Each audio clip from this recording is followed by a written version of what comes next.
Have you ever felt that no one is really understanding what you're going through? Like you may be going through a health problem, or a love related problem, or a work related problem, or any kind of a problem, right? Different people have different problems. And have you ever felt that, why is no one getting what I'm going through?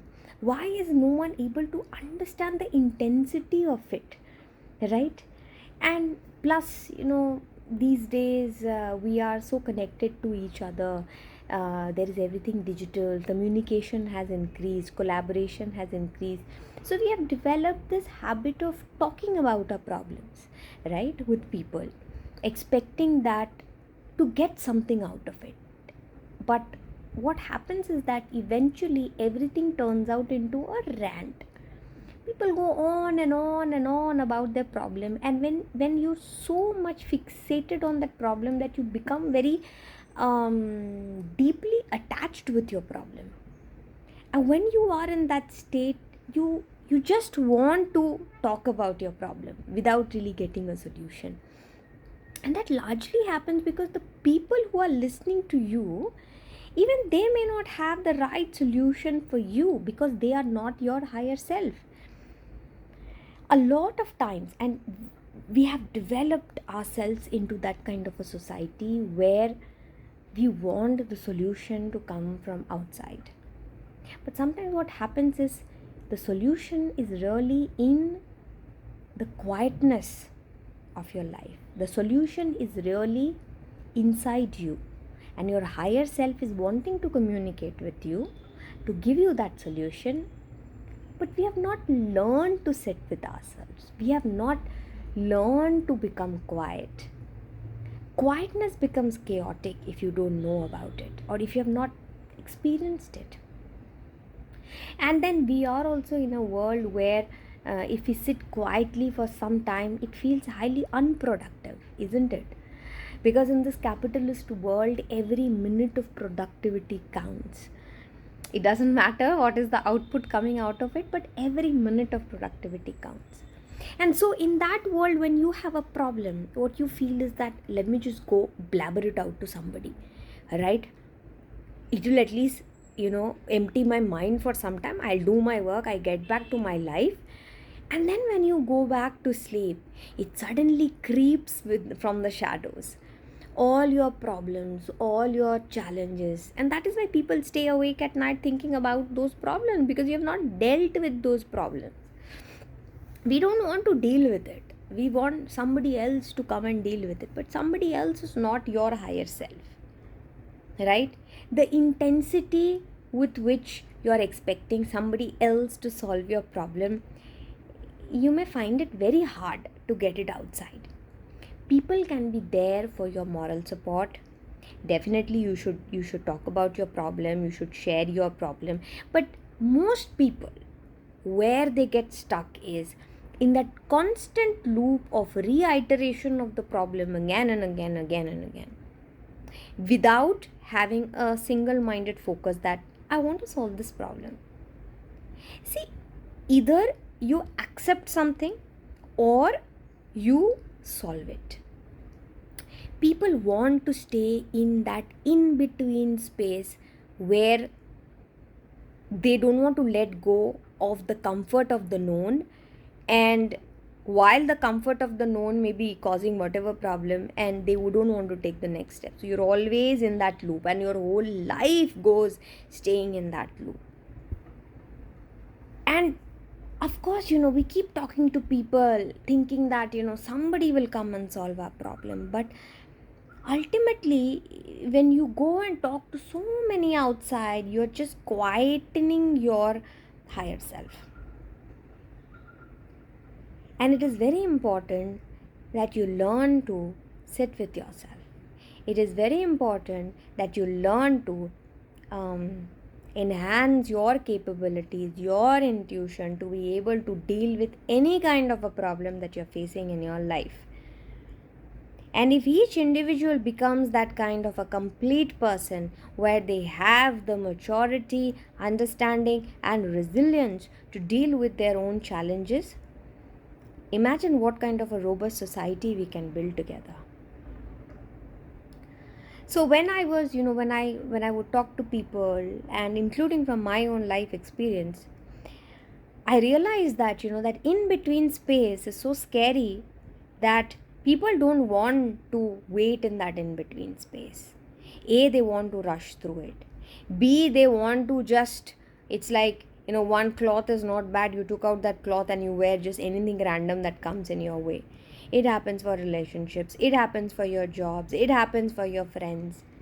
You leave someone and then you pick up something else immediately without even thinking where your soul wants to go, where your body wants to stabilize.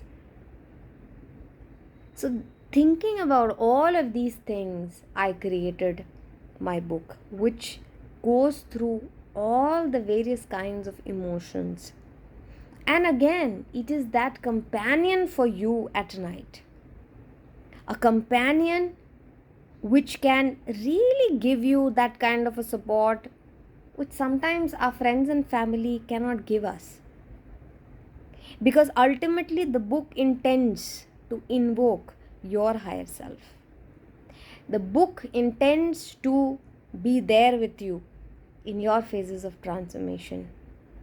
The book intends for you to go through all kinds of emotions that you're trying to brush under the carpet, so that in the next phase of your life, you do not, get confused with these emotions.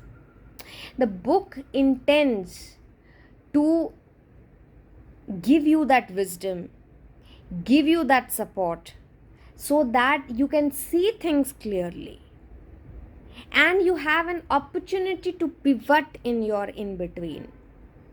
How do you magnetize your in between? How do you, what is that word? I have talked about that, that in between phase is also like stem cells. It has the potential. It is up to you how you use that potential. This book intends to give you the dignity that you keep searching in your friends and family when you're going through a difficult time. Sometimes nobody can give that. And even as a coach, unless I've known you well, unless I have worked with you, unless we have, gone through your several of your thought process and everything, sometimes even I could fail, right?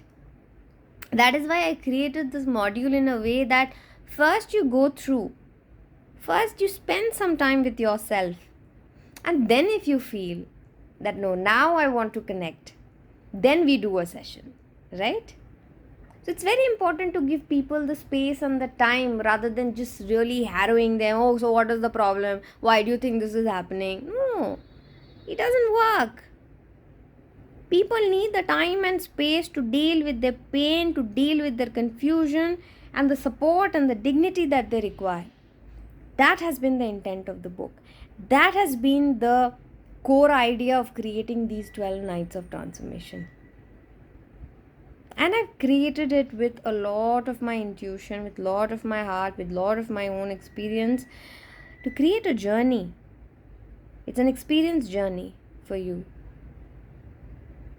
so that you go through one of all of those emotions. And while it says 12 nights, you can stay on one emotion for a couple of nights, as long as you take to deal with those emotions. Because obviously you can't give yourself time, right? A timeline that only in 2 days I need to really deal with all the anger that I have. You can't give yourself the time. Your body responds to it. Your body is the time. Your soul is the time. And we are getting into that kind of a world where we learn to understand our body and soul in a much deeper manner. It's not that era of externalization of everything, that era of finding everything from the outside is slowly washing away. This is the era of building everything from inside. So I really hope that you take out the time to go and get the book, spend some time with the book, and then if you feel that you want to connect with me, there is any specific emotion or a bottleneck or something that you're dealing with, or now that you've dealt with the emotion, now you want to open up for a purpose breakthrough, then you can surely set up a one-on-one consultation with me. So go check out the book. I would love to have your feedback. I would love to have your thoughts, and I would love to know how did the book make you feel at night when there is no one to really give you that support. And that is why I've called it held by Devi, because each emotion, each journey, each intuitive energy that you go through, it is all being seen by Devi. She is your witness that you are taking up this journey. And that's why it is held by Devi. You will always be held by Devi. You have to believe in Devi. You have to learn to slow down to be able to listen to her. Right? And once you start doing it, everything starts flowing. Right? Take care.